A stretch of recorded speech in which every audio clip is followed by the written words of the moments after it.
Chapter 26, Welcome Home. The taxi glided to a smooth halt outside the mansion, the imposing structure rising like a monument against the glittering London skyline.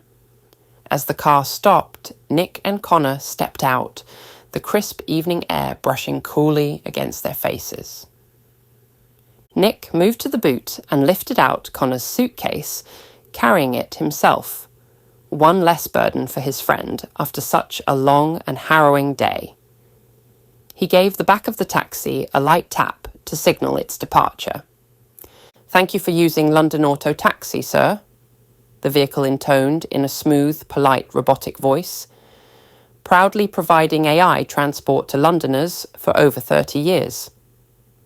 With a soft hum, it glided away, vanishing into the neon flow of the city. Connor stood at the foot of the grand steps, eyes wide, as he took in the sight before him. Whoa. You always talked about your uncle's place, but seeing it in person, this is something else. "Wait until you see the inside," Nick said, with a knowing grin. Even now, the place still managed to take him by surprise. It wasn't merely about wealth. It was about stepping into another world entirely. They ascended the marble staircase, their footsteps echoing softly off the polished stone. "I don't know how long you're planning to stay in London," Nick said as they reached the heavy double doors, "but you're welcome here for as long as you need." "Thanks, Nick." Connor's smile was warm, his gratitude unmistakable. "By the way, does your uncle know I'm coming?" "Not yet. But he will soon," Nick smirked, confident that Apollo had already sent word to William. "That reminds me, William mentioned Aunt Susie's planning a visit." Connor's eyebrows rose. "You mean your parents' old friend?" "She's actually coming back?" That's what William said. But then Connor slowed, his expression darkening. "We haven't heard from her since..." His words faded into silence. The name neither wanted to speak lingered between them. Jason, a ghost from the past, is best left buried. "We agreed never to bring him up again," Nick said quietly, though his voice carried a firm edge. Connor looked down, regret flickering in his eyes. "I'm sorry, Nick. I didn't mean to." "It's fine," Nick cut in gently, his tone softening. "Let's just focus on the here and now." Nick and Connor ascended the front steps of the mansion, the ornate facade catching the late afternoon light and casting long shadows across the marble porch. With a confident motion, Nick unlocked the grand double doors and gestured for Connor to step inside first. The moment Connor crossed the threshold, he froze in awe. The sheer scale of the grand foyer was staggering. His gaze swept across the vast interior, a seamless fusion of futuristic innovation and Victorian opulence. Intricate crown mouldings intertwined with ambient light panels, while marble floors gleamed beneath a high-tech chandelier that shimmered like starlight. "Holy crap," he whispered in Japanese, before switching back to English with unfiltered amazement. "I feel like I've died and gone to heaven. I'm going to love this place." As they stood there absorbing the splendor, a smooth, articulate voice echoed warmly through the air. "Greetings, Mr. Jenkins. Welcome to Master Stenhouse's private residence." Connor spun towards Nick, eyes bright with surprise. "You didn't tell me there was an AI running the house." Nick gave a casual shrug, a teasing smirk tugging at his lips. "You never asked. His name's Apollo. Since I moved in, he's been a massive help to all of us.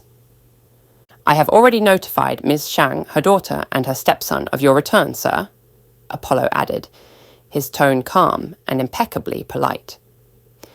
They will be pleased to know you have arrived home safely. Before Nick could respond, a familiar voice called down from the upper landing, warm and full of relief. Nick, you're back. Both boys turned as Anne descended the grand staircase. Her presence seemed to light up the room. Nick's eyes caught the details instinctively.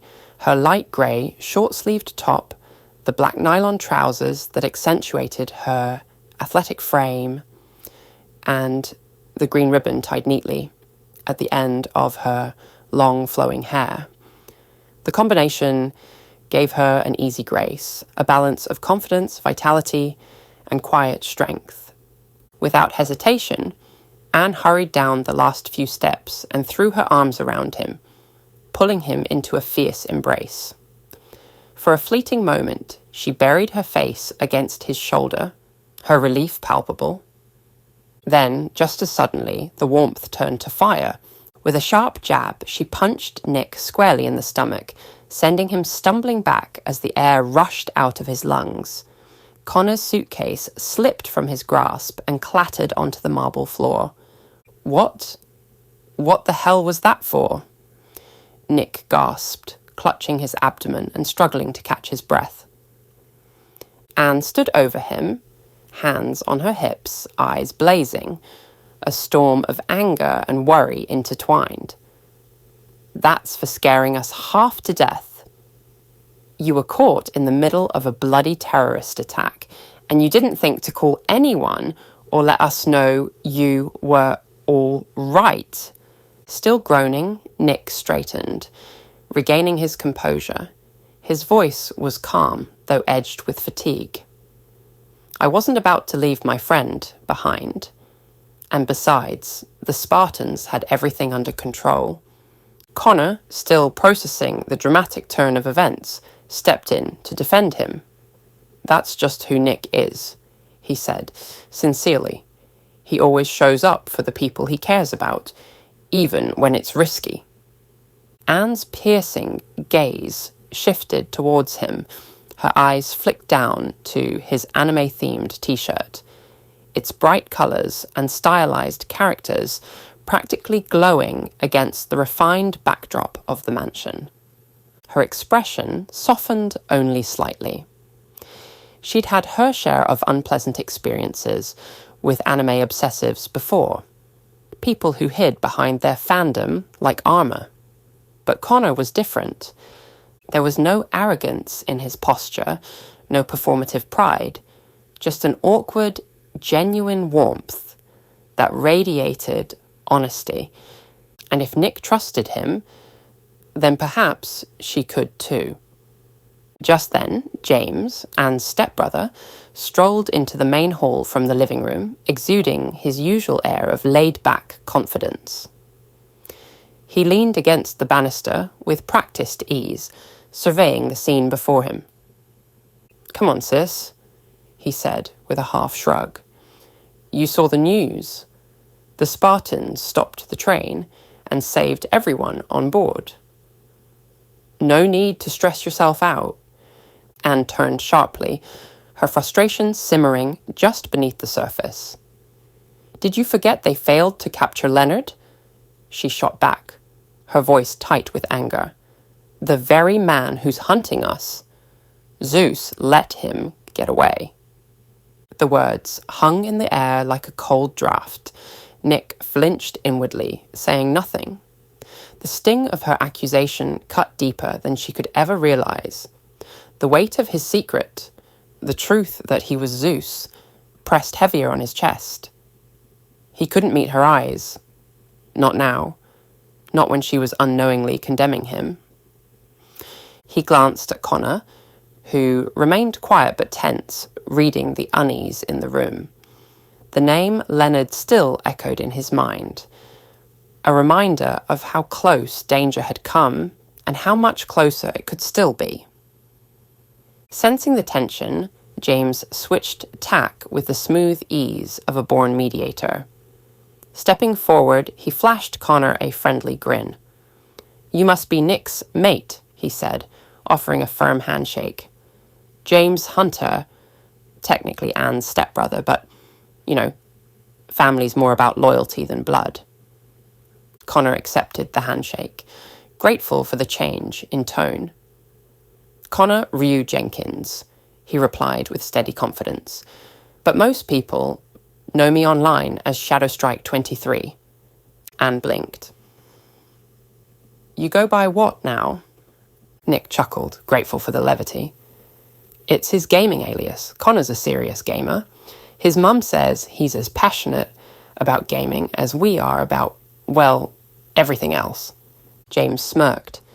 Shadowstrike23, huh? That sounds like a stealth class main, if I've ever heard one. I do, actually, Connor said with a grin. Ninjas, rogues, snipers. If it's sneaky and fast, it's mine. Anne let out a long sigh, the tension in her shoulders easing at last. Despite herself, a faint smile tugged at her lips. All right, I suppose I can respect that. As long as you don't start lecturing me about frame data and combo strings. Only if you ask nicely, Connor shot back with a playful glint in his eye. Apollo's voice chimed smoothly through the air. Sir, please proceed to the kitchen and inform Miss Shang that you've returned. Nick raised an eyebrow. Didn't you already tell her? Unfortunately, Ms. Shang is currently in the midst of preparing dinner, Apollo replied, his tone carrying a trace of polite exasperation. The noise levels in the kitchen are so intense that my vocal output is being completely drowned out. Nick sighed, resigned. All right then, I'll do it the old-fashioned way. Turning on his heel, he led the way, with Anne, James, and Connor following close behind, curiosity bright on their faces. As they stepped into the kitchen, the scene before them was nothing short of theatrical. May moved like a warrior in the heart of battle, her every movement precise and deliberate. Flames licked the air beneath a heavy wok, casting flickering orange light across her fireproof apron. She wore tinted welding goggles to shield her eyes from the searing heat, while sizzling oil burst from the pan like sparks from a forge. Nick and Connor exchanged wide-eyed looks, the spectacle unfolding before them exceeding all expectation. No wonder Apollo couldn't get a word in, Nick said, raising his voice above the rhythmic clatter of metal and flame. That's Mum for you, Anne replied with a fond smile. We used to get the police called on us for noise complaints. Her solution? Hand the officers a warm takeaway box. Worked every time. James chuckled mischievously. And if that didn't work, Dad and I made sure the neighbours knew better than to cause any real trouble. Connor gave a low whistle. My mum's the total opposite. Soft music, quiet movements, delicate dishes. Japanese meals are all about precision and calm. This, he gestured to May, who was now tossing vegetables into the flaming wok with athletic flair. This is like watching a live-action anime battle sequence. When the wok finally hissed into silence, May turned her attention to a counter lined with fresh vegetables. She drew a large chef's knife from the drawer and began slicing a cabbage with surgical precision. The rhythmic ch-ch of the blade on the chopping board filled the air like percussion. Without missing a beat, she moved seamlessly to broccoli, then carrots, then sweet peas, her movements fluid, hypnotic, and sharp as clockwork. Is your mum auditioning for Chef Showdown or something? Connor asked, incredulous. I've never seen anyone cook with that kind of intensity. Anne laughed, eyes gleaming with admiration. Mum always dreamed of becoming a celebrity chef and opening her own restaurant chain, but her parents had other ideas. They wanted her to study economics and finance instead. Typical rich family expectations. Nick tilted his head, listening closely as Anne continued. When she fell pregnant with me and dropped out of university, they cut her off completely. No inheritance, no help. But she's never looked back. She always says being disowned was the best thing that ever happened to her. It gave her the freedom to raise me and do what she truly loved. Connor nodded thoughtfully. Sounds like she's more badass than half the action heroes I follow. She is, Anne replied with pride. Trust me, you don't want to mess with Mum when she's holding a cleaver and has something to prove. When May finished chopping the colourful spread of vegetables, she slipped off her welding goggles with a satisfying clink and set them aside. A faint sheen of sweat traced her brow, which she wiped with the back of her sleeve, as she finally paused for breath amidst the whirlwind of heat, steam, and sizzling oil. The kitchen air was thick with aromas: garlic, soy, ginger, and something unmistakably her, bold, comforting, and full of life. Nick took a cautious step forward, pitching his voice to carry over the residual roar of the kitchen. So, what's for dinner tonight, May? He called, half to engage her, half to make his presence known. May turned, and in that instant, her fierce culinary warrior facade melted away. Nick, you're all right, she gasped, rushing forward with open arms. She pulled him into a tight, heartfelt hug. Nick stiffened instinctively, bracing for another punch like the one Anne had given him earlier, but instead May's embrace was gentle and full of warmth. When she finally stepped back, her eyes shone with relief. You've no idea how worried we were, she said softly, before glancing at the boy standing behind him. And you must be his friend. Yes, Mum, Connor replied, polite and composed. Thank you. I'm glad to be here, and even more glad to be alive. May smiled approvingly. Polite too. You've got good instincts, Nick. You seem to know how to surround yourself with the right people. Nick gave a modest nod, his eyes briefly distant. I stick with those I trust. Especially these days. A quiet beat lingered before he gestured toward the hallway. I'll show Connor to his room. It's been a long day for both of us. But before he could take a step, May's voice rang out with matriarchal authority. Not so fast. Nick froze mid-stride. Uh-oh. While you were out flirting with death, she said sternly, Anne and James kept the mansion in order. That means chores, and you, young man, are not exempt just because your uncle owns the place. Nick groaned theatrically. Should have known. May's lips curved into a sly smile. Lucky for you, I've nearly finished dinner. All that's left is someone to wash the knives, bowls, spoons, strainers, chopping boards, cleavers, and the wok, and to put everything back exactly where it belongs. Nick raised both hands in surrender. Fine, fine. I'll scrub, polish, and alphabetize them if I have to. May patted his shoulder with mock severity. Good lad. I'll be watching. Nick turned to Connor, who was clearly relishing his predicament. Go on ahead, Connor. Apollo will show you the way. I'll catch up once my soul's been claimed by the dish rack. Connor grinned. Take your time. I'll be upstairs living like a king while you fight a war against cabbage bits. As Connor disappeared down the hall, following the soft blue glow of Apollo's navigation lights, Nick rolled up his sleeves and faced the towering pile of utensils. He exhaled through his nose. Right, he muttered quietly. Time to prove I can fight grime just as well as I fight terrorists. Behind him, May returned to her simmering pots. Without looking back, she called, "Don't forget the ladle.